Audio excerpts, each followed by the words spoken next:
All right, guys, I'm here.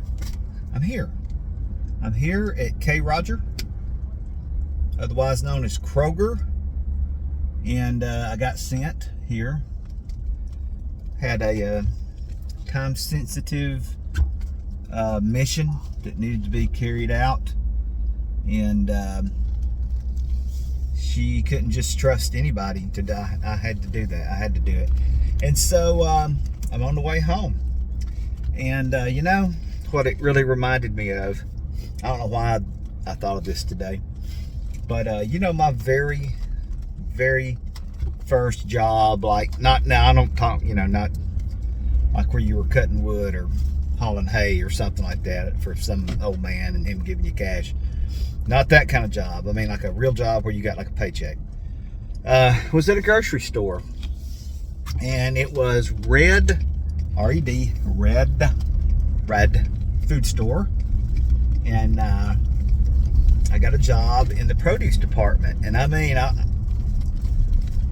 just so you know, those were the most sought after jobs when I was 16, 17. We all wanted to work in a grocery store. We just, I don't know why we did, but we wanted to work in a grocery store. Because, you know, there's only so many kind of jobs, you know, that teenagers can get, especially when you're 16. So my first job I got at the Red Food store, I would ride my bike to work. And down a road where people drive like maniacs. I don't know what. But anyway, I would ride my bike to work. Anyway, so I got the job at the Red Food store. And I would ride my bike. And I did not work there very long. I didn't make the cut, guys. I just couldn't. I couldn't do it. I don't know if bag boy and produce clerk or just, you can't. I really thought I could do it, but that guy that was the manager, I don't think he liked me. And the guy that trained me was just some other kid that had been working there a little longer than me. And he really didn't show me anything. He was more concerned about running around talking to the cashiers than he was about training me how to do the things I needed to do. But it wasn't his fault, because I was just, like I said, I don't know what it was. I couldn't cut it. And the guy would leave me a list of like all this stuff to do. And I couldn't wrap the grapes the way that he wanted the grapes wrapped. When I would weigh the stuff, I couldn't get the machine to print out the prices correctly. You know, and that was back when, like in the produce department, we would wrap everything in plastic and all that. And I couldn't get all the potatoes rotated the way he wanted me to rotate the potatoes. I just could not do all of it. Like routinely, I would not be able to finish the list. And I didn't work, you know, I didn't work there very long. Well, for part of it was because I played ball, and I was going to have to quit, or I was going to have to cut my hours down. And when ball season started, and he was like, "Well, I'm not going to do that," and I'm like, well, "I can't work for you, obviously." And so, but the guy that trained me, the thing that was so, I don't know, the thing that impressed me the most with him was that he did have his own box cutter, which I was like super impressed with. You know, the fact that he had his own box cutter. I didn't have my own box cutter, and I wish, you know, I had to use the store box cutters that everybody shared or whatever, but he had his own, and that put him, you know, a step above all of the other guys, except for the other guys that had their own box cutters. And if you had cigarettes and a lighter and your own box cutter, then you were way beyond everybody else. And so I didn't last long. And then I matured a lot, apparently pretty quickly. And I got another job soon afterwards. Now, if you are from Rossville, which is where we didn't live in Rossville, we lived in Chickamauga, but there weren't any jobs in Chickamauga. There weren't any stores, there weren't, you know, restaurants. And there might have been like a Piggly Wiggly or something that had 2 or 3 guys. But, we were all looking for jobs. So you'd have to go to Rossville or Fort Oglethorpe or somewhere like that to get a job. And so, for whatever reason, I guess because my mom and dad were from Rossville, we always went the Rossville direction. I got a job on Rossville Boulevard. Now, Rossville Boulevard is not in Rossville, it's in Chattanooga, but Rossville's right next to Chattanooga. So, how do I explain Rossville Boulevard?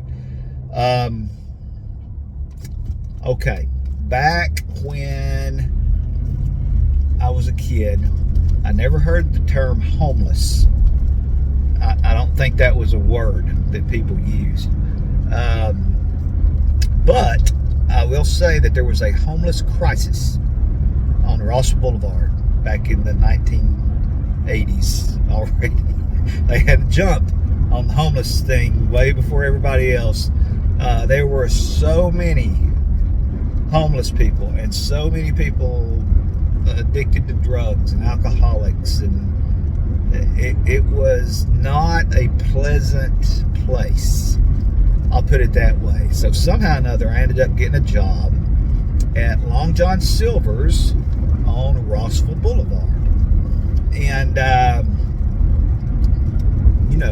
it was good because you got a lot of exposure to people, to the other side. You got a lot of exposure to the other side. Rossville Boulevard was full of places to watch porn movies, full of places to buy illegal stuff or stuff that was frowned upon by polite society, full of liquor stores, full of bars, full of used car lots that were all very dubious.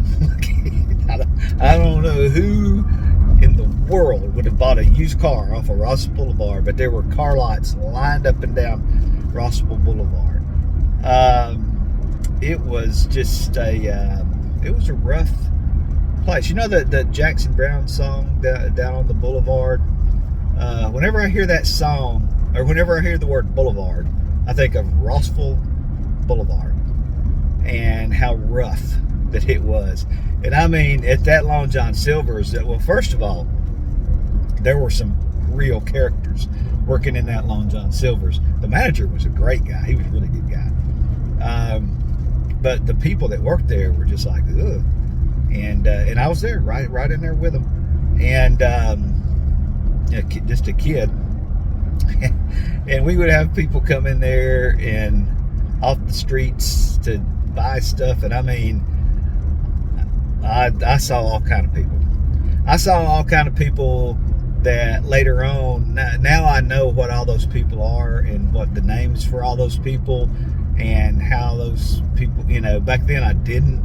I just thought they were weird. Just some weird people. But now, they all have names. They all have special things that we call them and all that kind of stuff. But back then, it was just all a bunch of people that I didn't understand. I remember one day I went out there and I was throwing out the garbage, and you have those industrial garbage cans for businesses. And so I swung open the big metal door, and when I swung open the big metal door, the other metal door was open, and there was a guy sitting there looking at me, eating what was left of a 3-piece fish dinner that had been in the garbage. And I mean, we had stuff like that all the time. Oh, and I forgot, back then, Long John Silver sold beer. Well, we sold beer at the restaurant. Now, people didn't come in there to drink beer because obviously it was more expensive than going somewhere else. But we did serve beer, so that knocked up the clientele even another notch. And man, that place stayed packed out. We sold the food on Fridays. I mean, whenever it would just be lined out the door, and it was the nastiest job. The store wasn't nasty, even though it was an older store, and we kept it clean. like I said, we had a good manager. But it was greasy. I mean, you just got greasy. And you had the Long John Silver's uniform, the old one with the head thing, like you were a pirate with an earring thing. We had those and the crazy outfits. And so you'd be riding to work with your Long John Silver's outfit on, looking really cool on the boulevard. And but you really just kind of fit in on Rossville Boulevard. You could have been wearing a clown suit. Nobody, John Wayne Gacy, whatever. Nobody would have noticed you. You just fit right in. So anyway, we'd wear that, and I mean, I'd just be greasy. It was, but you know what? I worked there a long time. I worked there probably 3 years, all through high school, and I even worked there in the summer, a couple of summers, or at least one summer, when I came back from college.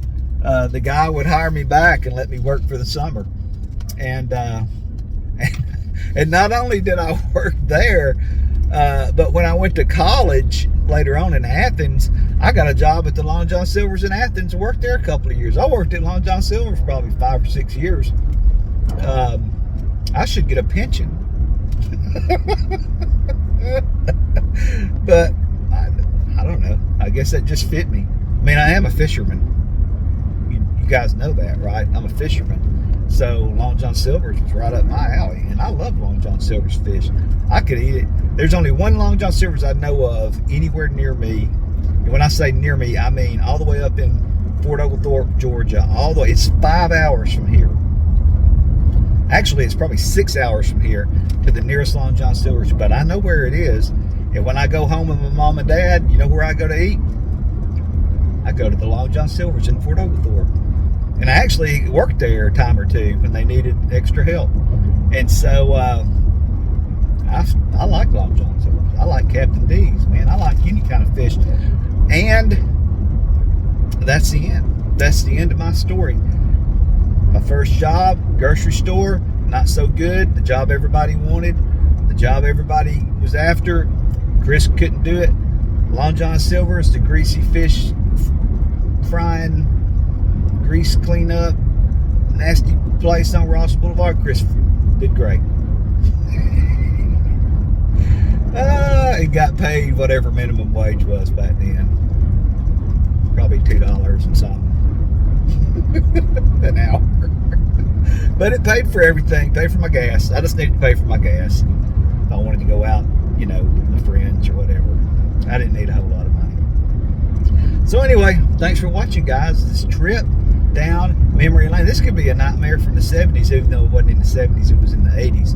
But if you've been to Rossville Boulevard, and if you go there today, the only difference between Rossville Boulevard back then and now is that back then there were businesses on it. It was the same people, it was rough, nasty, all that kind of stuff. But if you go there today, it's rough and nasty, but all the businesses are out of business. Except for the porn places. And about half the liquor stores are probably still there. But I don't think hardly any of the bars are left. Maybe one or two. All the bars are out of business. It's just rough. It's a rough place. So if you're going on a tour of Chattanooga, don't go to Rossville Boulevard. Thanks for watching, guys.